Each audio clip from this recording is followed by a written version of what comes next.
Hey, you gonna scream? Welcome to Watch Mojo, and today we're counting down our picks for the horror sequences that left some serious mental or physical scars on their performers. What happened to Kane? Something has attached itself to him. We have to get him to the infirmary right away.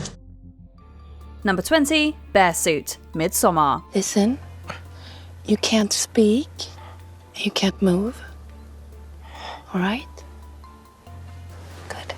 Horror films, by definition, are designed to frighten. Does this necessarily mean that the actors are going to be prepared for everything that might happen on set? Jack Rayner spoke to Collider in 2019 to promote Midsommar, and laid this misconception to rest. The actor described the atmosphere on set as both dark and unsettling when it came time to film his scene inside of a bearskin. Rayner admitted that he was terrified during this climactic finale, and challenged audiences' perceptions about the reality of movie making and its emotional effects upon performers. These are the candidates for the 9th and final offering.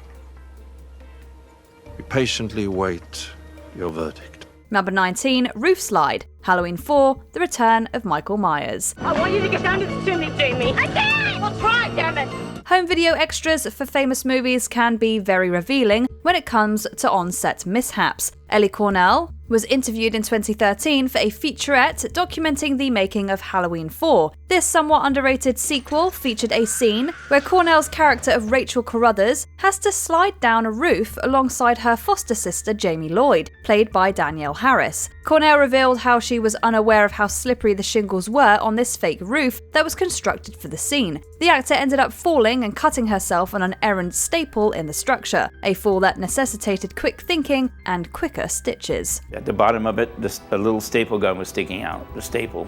And when they slid her down the roof, that's when it caught her stomach and it cut it right open all the way down. Number 18, Self-Surgery, Prometheus. Get out! Come on! Actor Noomi Rapace told Wired in 2012 that the emergency C-section scene in Prometheus messed me up completely. This bit of self-surgery was a knowing homage to Ridley Scott's original Alien from 1979, with Rapace seeking to utilise as little CGI as possible for the scene. This decision proved to be the correct one, since the panic and fear are palpable behind Rapace's performance. It's a race against time to stop the growing alien creature from fully incubating itself inside Dr. Elizabeth Shaw, and the end results offer a grim parallel to human childbirth, albeit with the most inhuman of lethal parasites.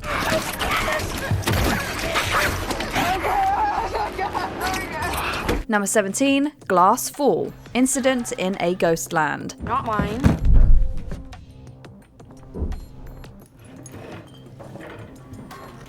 It's an old house. The promotional poster for this film unfortunately mirrors a real-life accident that traumatized star Taylor Hickson. During one scene, the young Canadian actress was instructed to pound on a glass door, but the pane broke, and she fell through the shards. She was cut so badly that she required 70 stitches, and she later sued the production company for the damage caused to her face. Incident Productions Inc. eventually pled guilty to workplace safety violations and paid a $40,000 penalty. That was probably cold comfort for Hickson, who was left with permanent scars. Some guy's been breaking into people's homes, murdering the parents and sparing the daughters, who are about your age. Number 16, Clarice and Hannibal, The Silence of the Lambs. Dr. Lecter, my name is Clarice Starling. May I speak with you? You're one of Jack Crawford's, aren't you? Sometimes an actor needs to go to certain places in order to properly step into the shoes of a role. Sir Anthony Hopkins succeeded at doing exactly that when it came to portraying Dr. Hannibal Lecter in 1991's The Silence of the Lambs. In fact, co-star Jodie Foster was left shaken after her on-screen appearances with Hopkins. This trepidation and nervousness definitely translates to the screen, since Foster's character of Clarice Starling also feels uneasy with Lecter. It was a match made in heaven, or maybe hell, when it came to adapting Thomas Harris's novel. You still wake up sometimes, don't you? You wake up in the dark and hear the screaming of the lamb. Number 15, In the Classroom, Hereditary. Peter, what are you doing here? In a 2018 promotional interview, actor Alex Wolff revealed just how deeply the horror ran on the set of Ari Aster's Hereditary. Wolff claimed that the film seeps into your bones, while detailing how physical it was to shoot. When it came time for him to film a scene where he freaks out in class and breaks his nose on a desk, Wolff was told that the prop in question would be padded. However, he was surprised to find out that the padding was minimal, and the scene left Wolff bloodied and shaken for real, with a severe cut on his knee, a swollen ankle, and a numb arm. Number 14, Tent Shake, The Blair Witch Project.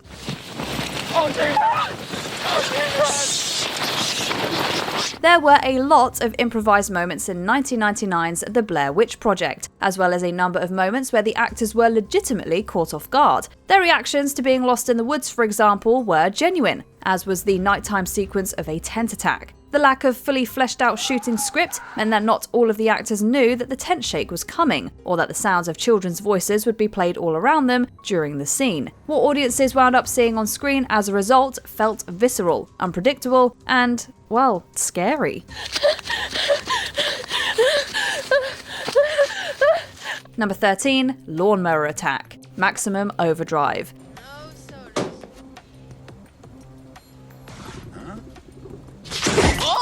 This rare directorial effort from Stephen King is largely seen today through a more comedic lens. That said, this lawnmower scene felt quite scary for one of the film's young actors, Halter Graham. Maximum Overdrive was shot prior to the prevalence of CGI, meaning this machine was very real. Although it was remote controlled, its operator lost control of it during filming, and it began running wild for real. Similarly real were Graham's fearful reactions to the contraption, while things got even worse for the film's cinematographer, Armando Nanuzzi. He lost an eye as a result of wooden splinters being shot out of the lawnmower after it chopped up a block that was serving as a camera support. Who you gonna call, huh? The North Carolina State Police? Now listen, I don't want to play any goddamn games with you, Hendershot.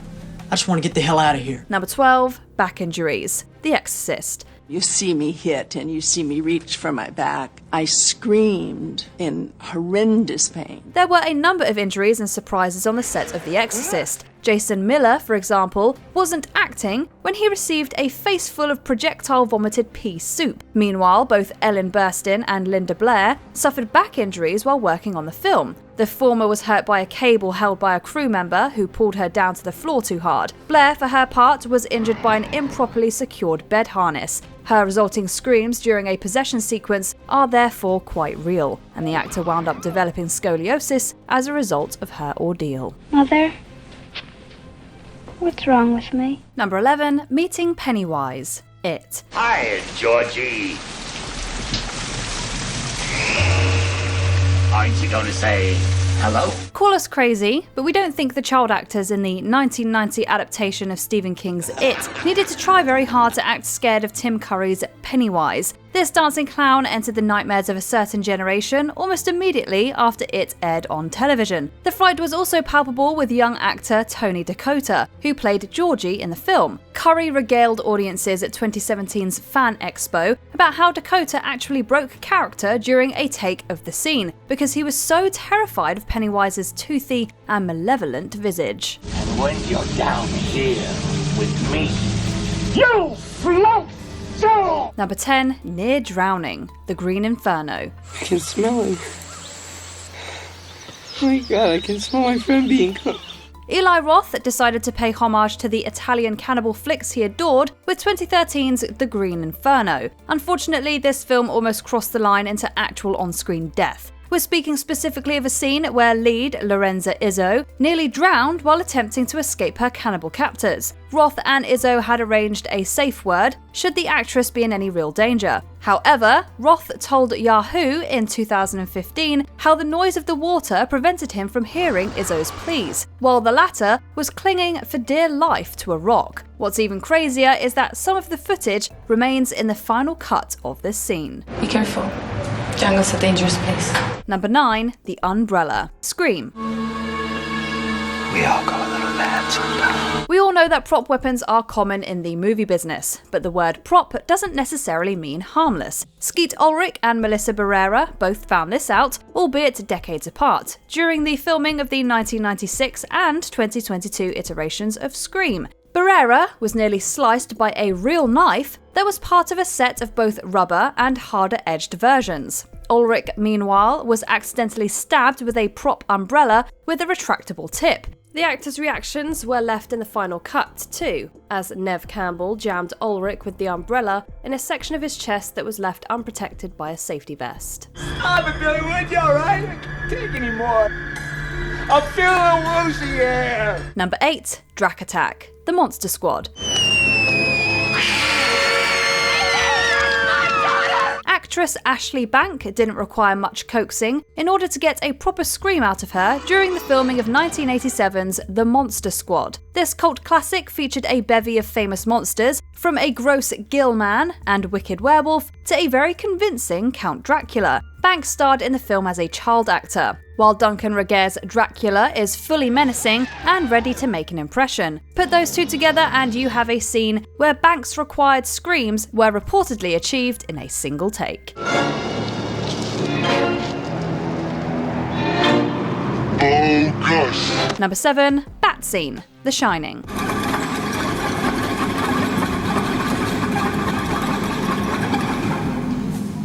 What are you doing down here?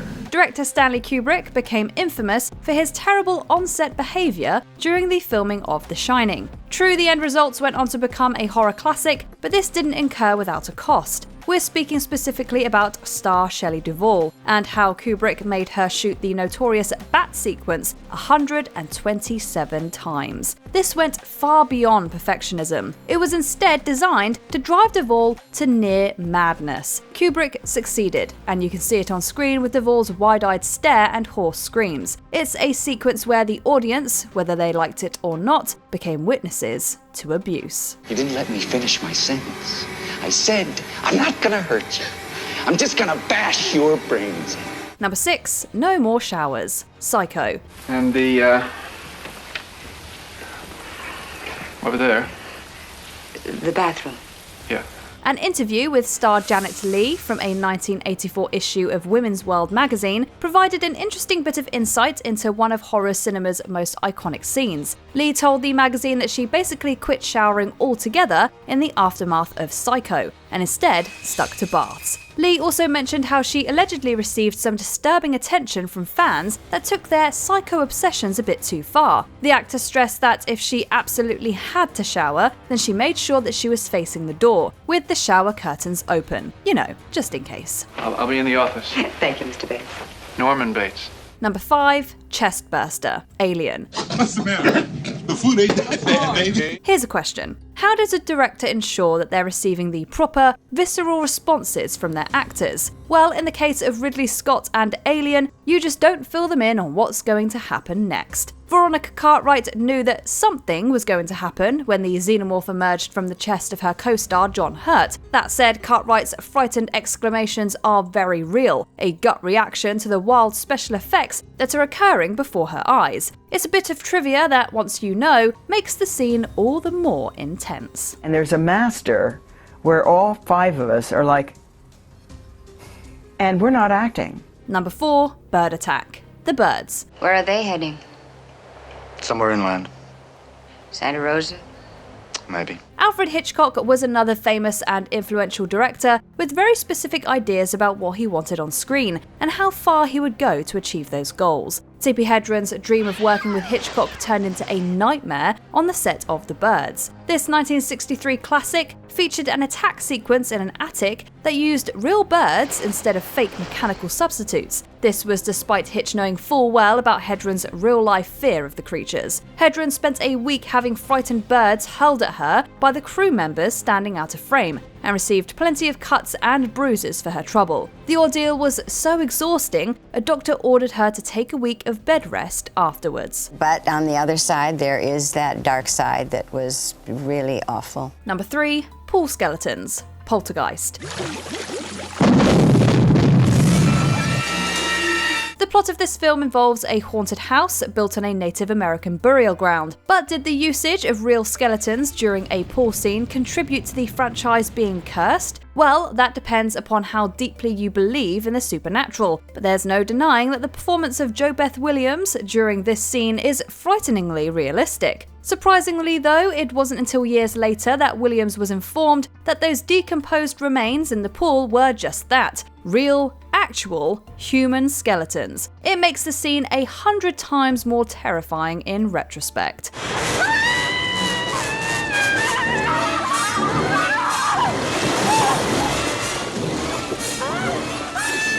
Number 2, Leatherface's Dance, the Texas Chainsaw Massacre.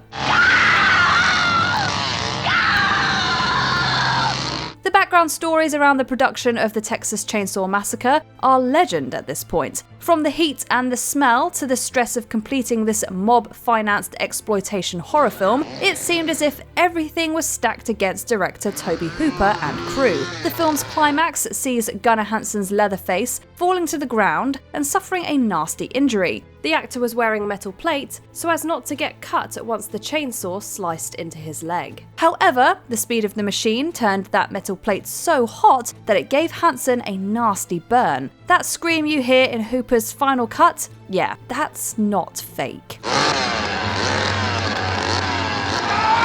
Before we continue, be sure to subscribe to our channel and ring the bell to get notified about our latest videos. You have the option to be notified for occasional videos or all of them. If you're on your phone, make sure you go into your settings and switch on notifications. Number 1, the entire film, The Last House on the Left. We might be horny old pigs, but we ain't stupid. It can be an endurance test for those watching Wes Craven's controversial 1972 horror classic for the first time. This is gritty and grimy exploitation horror filmmaking that was originally intended to be a full-blown adult feature, right down to the casting of industry performers such as Fred Lincoln. It would be co-star Sandra Peabody that nearly walked off the film, however, thanks to the method performance of star David Hess, with whom Peabody shot a disturbing scene of assault. This sequence was so harrowing, and Peabody's experience so negative, that the actress eventually left the screen for more backstage roles, in coaching and production. I think it's crazy. What's crazy? All that blood and violence. I thought you were supposed to be the love generation. Were you aware of all these stories? Let us know what surprised you in the comments. Well, Clarice, have the lamb stopped screaming? Did you enjoy this video? Check out these other clips from WatchMojo, and be sure to subscribe and ring the bell to be notified about our latest videos.